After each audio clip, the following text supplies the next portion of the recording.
Assalamualaikum warahmatullahi wabarakatuh. Halo Sobat PU, selamat datang kembali di podcast Info A1, tempat kita membahas berbagai isu dari sudut pandang yang segar dan mendalam.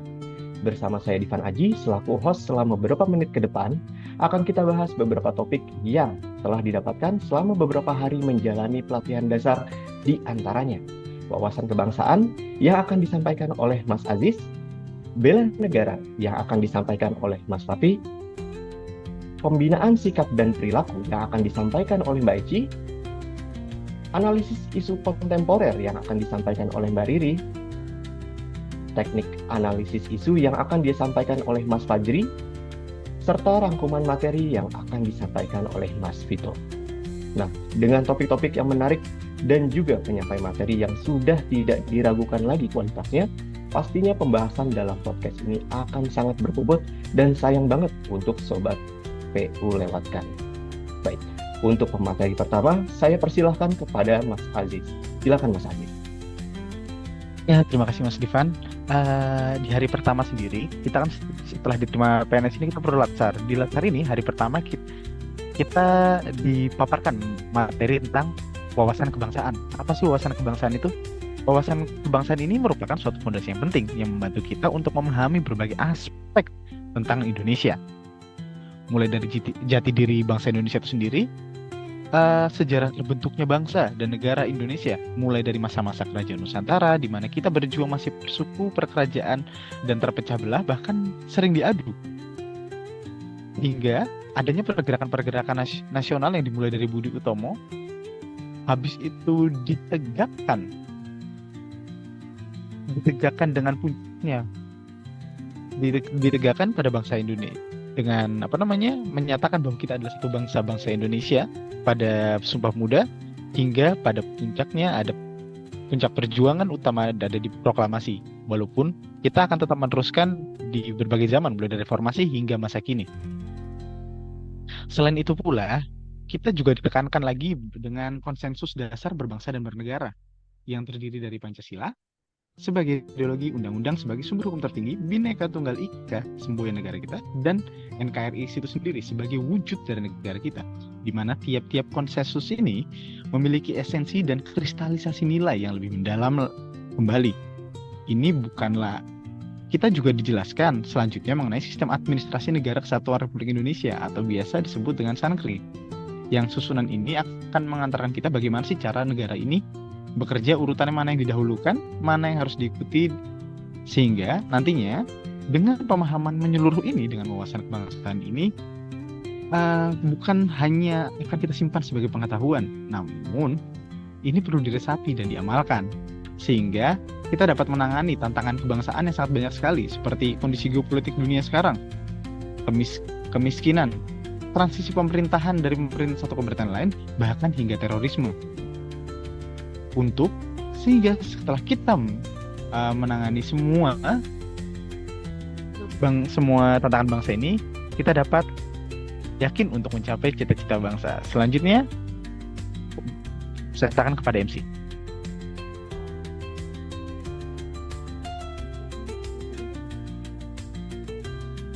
Baik, terima kasih Mas Aziz. Terima kasih. Luar biasa pemaparannya mengenai wawasan kebangsaan. Untuk pemateri berikutnya, saya persilahkan kepada Mas Fatih. Silakan Mas Fatih. Baik, terima kasih Mas Divan. Saya izin melanjutkan apa yang sudah dijelaskan oleh Mas Farhan. Selanjutnya masih di hari pertama, yaitu terkait dengan materi bela negara. Jadi pada hari pertama PNS ini membuka pikiran saya tentang arti sebenarnya dari bela negara. Saya memahami bahwa bela negara bukan hanya tugas orang-orang yang berada di medan perang, tetapi juga menjadi tanggung jawab setiap warga negara untuk menjaga serta merawat negeri ini dengan peran yang masing-masing mereka miliki. Jadi sebagai ASN, saya termasuk di dalam garda depan yang memastikan negara untuk tetap stabil dan juga kuat. Tidak hanya melalui kebijakan dan juga pelayanan, tetapi juga melalui integritas, disiplin, serta semangat kerja yang tulus untuk masyarakat. Pentingnya memahami bela negara adalah karena ancaman terhadap bangsa sekarang tidak terlalu terlihat jelas. Ini bisa muncul dalam bentuk perpecahan, hoaks, radikalisme, atau bahkan ketidakadilan sosial. Nah, kesadaran ini mengajak kita selalu waspada, bersatu, dan menempatkan kepentingan bangsa di atas kepentingan pribadi. Bela negara adalah semangat yang membangkitkan rasa ingin berkontribusi, yang mengarahkan langkah saya bekerja bukan hanya demi memenuhi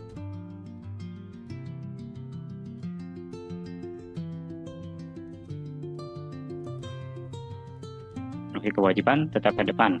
Nah, menjadi bagian dari benteng pertahanan negara, bukan dengan senjata, tetapi dengan pelayanan yang jujur, kerja yang berintegritas, serta komitmen menjaga persatuan. Karena pada akhirnya bangsa ini akan berdiri tegak bukan hanya karena pahlawan di medan perang, tetapi juga karena pengabdian tulus mereka yang bekerja dalam senyap. Agar bangsa Indonesia ini tetap satu, tetap merdeka, dan tetap jaya. Mungkin itu saja yang dapat saya sampaikan, Mas Divan. Terima kasih. Baik, terima kasih kembali Mas Fatih. Baik sekali pemaparannya. Baik, untuk berikutnya, pemateri berikutnya ada Mbak Eci. Ya, saya persilahkan kepada Mbak Eci. Baik, terima kasih Mas Divan untuk kesempatannya. Sebenarnya selama 4 hari ini mengikuti rangkaian pembelajaran, saya mendapatkan banyak wawasan, keterampilan, dan juga refleksi diri yang sangat berharga sebagai seorang CPNS di Kementerian PU.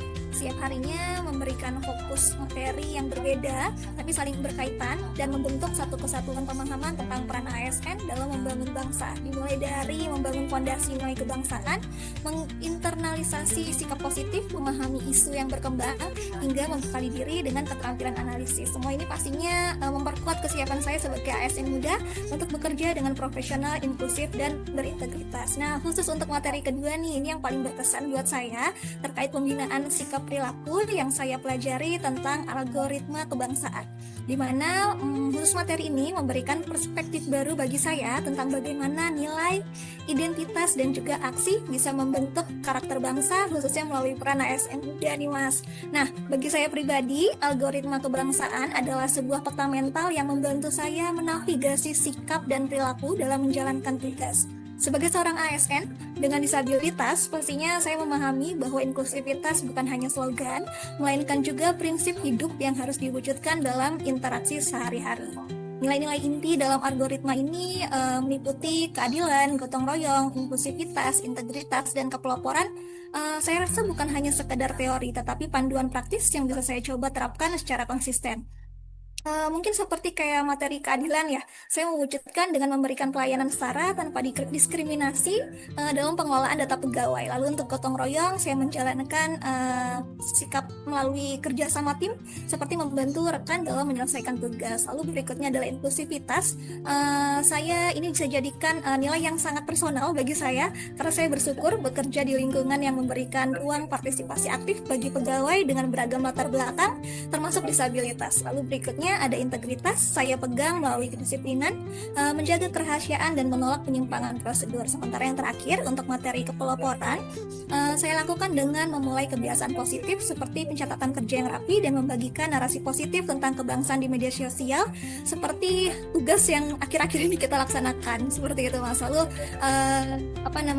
saya merasa melalui hal-hal kecil yang membawa perubahan positif juga itu merupakan bagian dari kepeloporan. Nah, sebagai ASN muda nih, saya juga berupaya menjaga etika digital dengan menghindari penyebaran informasi yang belum terverifikasi atau hoax, dan lebih memilih nih membagikan konten-konten untuk memperkuat semangat kita sebagai ASN terkait kebangsaan, masuk tugas-tugas juga yang emang akhir-akhir ini kita laksanakan gitu dan kita post di media sosial gitu.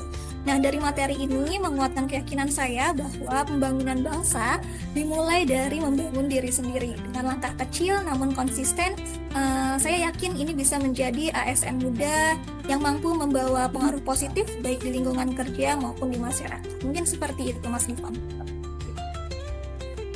Baik, terima kasih Mbak Eci. Menarik sekali pemaparannya. Baik, untuk pemateri berikutnya saya persilahkan kepada Mbak Riri. Silakan Mbak Riri.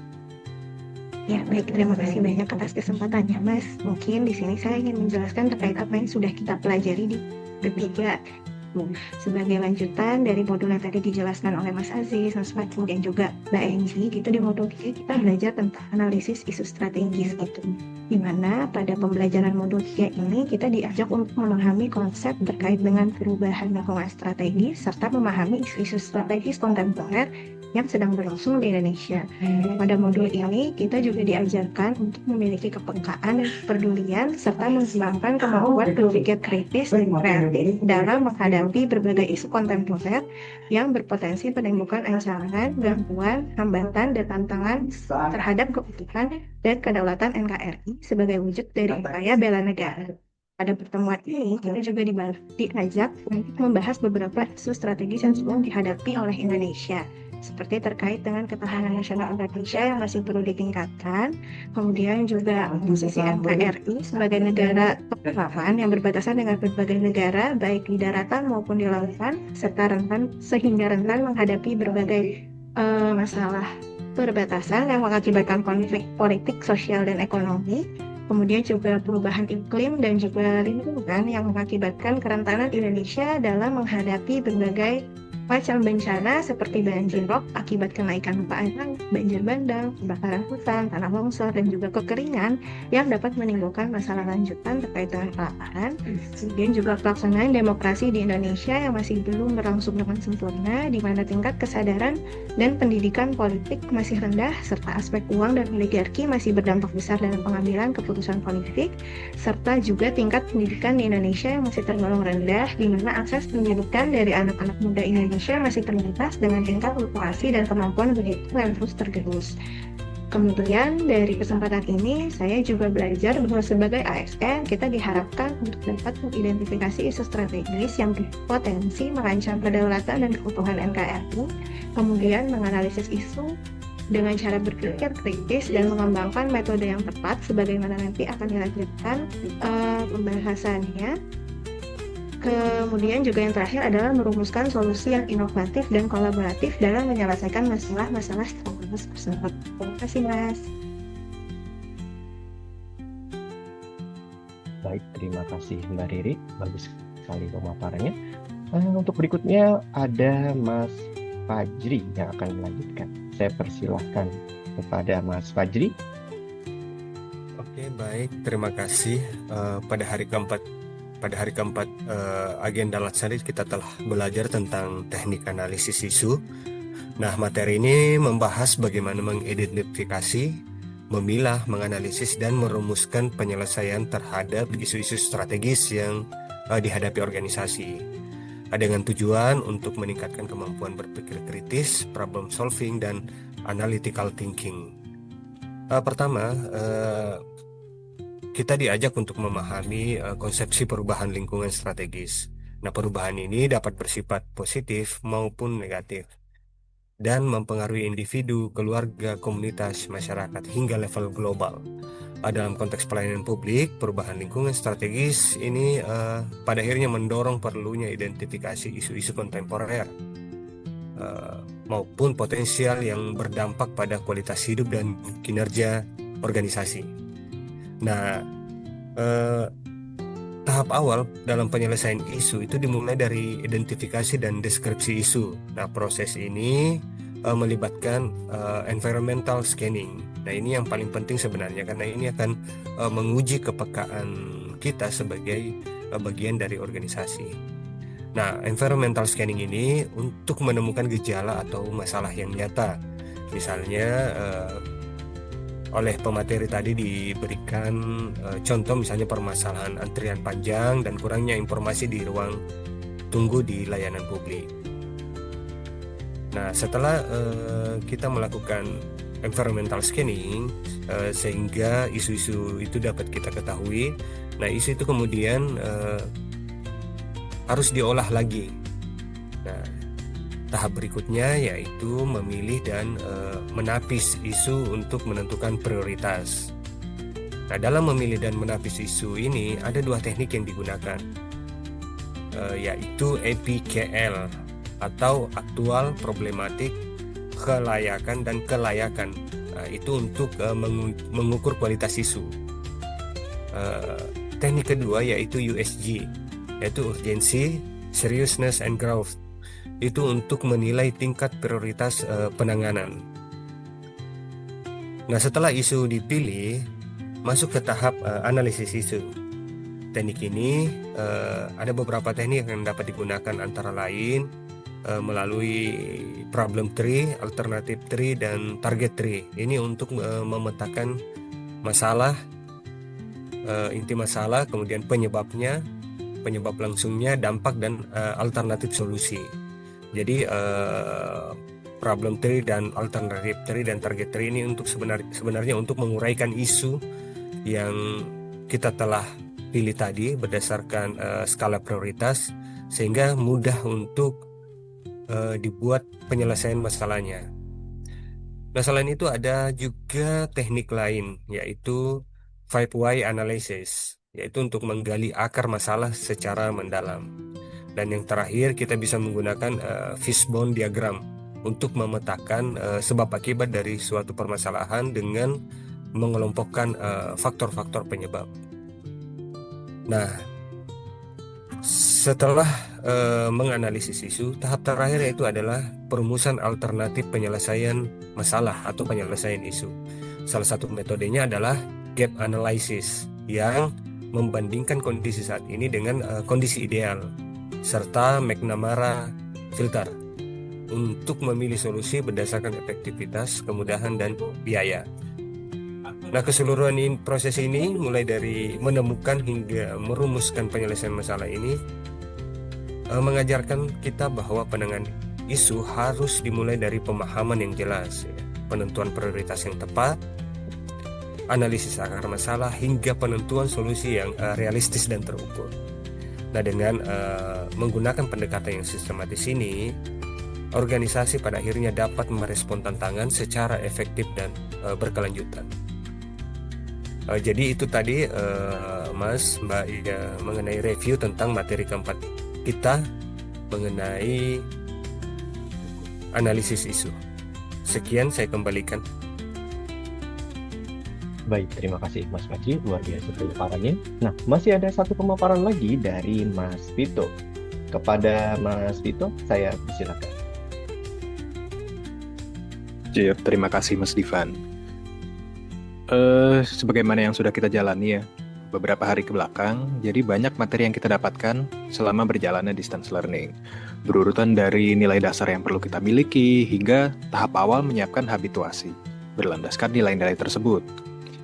Kita sudah mempelajari dan disuguhkan isu-isu nasional tentang nilai-nilai wawasan kebangsaan, bela negara. Kemudian di pembinaan sikap dan perilaku kita mempelajari dukungan penyebaran nilai-nilai tersebut melalui algoritma kebangsaan, analisis isu kontemporer, kemudian diakhiri dengan persiapan aktualisasi di unit kerja masing-masing. Jadi berlandaskan nilai-nilai tersebut, kita diberikan kesempatan untuk berkontribusi langsung untuk mengatasi masalah di tempat kita bekerja. Tidak hanya pembelajaran dalam kelas, kita juga menghadapi berbagai macam tugas di agenda 1 ini. Tugas yang kita hadapi beragam, antara lain ada membuat video, podcast, seperti yang sekarang, poster, rangkuman refleksi diri, survei. Dan yang saya tangkap itu esensinya sebenarnya kita tuh tidak cukup kalau misalnya dapat materi, kita belajar setiap hari tapi hanya diresapi untuk diri kita sendiri sebagai peserta Latsar. Apa yang sudah kita dapatkan saat pembelajaran kita tuangkan ke media kreatif dengan bentuk yang berbeda-beda, sekaligus mengasah kemampuan kita dalam mengolah informasi menjadi media yang edukatif dan menarik. Tidak lupa kita juga ada peran mendukung algoritma kebangsaan. Konten yang telah dibuat disebarluaskan ke masyarakat, dengan harapan suatu saat konten-konten tersebut akan masuk ke media mainstream. Kemudian masyarakat luas banyak yang mengakses. Ketika masyarakat banyak yang mengakses konten tugas kita, lalu platform media sosial yang menganggap engagement untuk konten kita itu banyak, tidak menutup kemungkinan konten kita akan semakin meluas ke masyarakat ramai. Jadi, di samping mengajak berefleksi diri sendiri tentang apa yang sudah kita pelajari setiap harinya, secara tidak langsung, kita turut serta dalam menyebarkan dan meningkatkan nilai kebangsaan melalui konten positif dan edukatif. Semua ini demi Indonesia yang semakin kuat nilai kebangsaannya. Sekian dari saya Mas Divan, terima kasih. Baik, Terima kasih Mas Vito atas pemaparannya. Nah, baik Sobat PU, luar biasa sekali bukan tadi topik-topik yang sudah dipaparkan oleh masing-masing penyampai materi. Sebagai peserta latsar, tentu topik-topik yang sudah dipaparkan tadi sangat bermanfaat dan sangat menunjang kinerja kita ke depannya sebagai CPNS yang berakhlak. Demikian podcast A1 episode kali ini. Saya selaku host dan seluruh penyampai materi yang bertugas di sini izin undur diri. Terima kasih. Wassalamualaikum warahmatullahi wabarakatuh.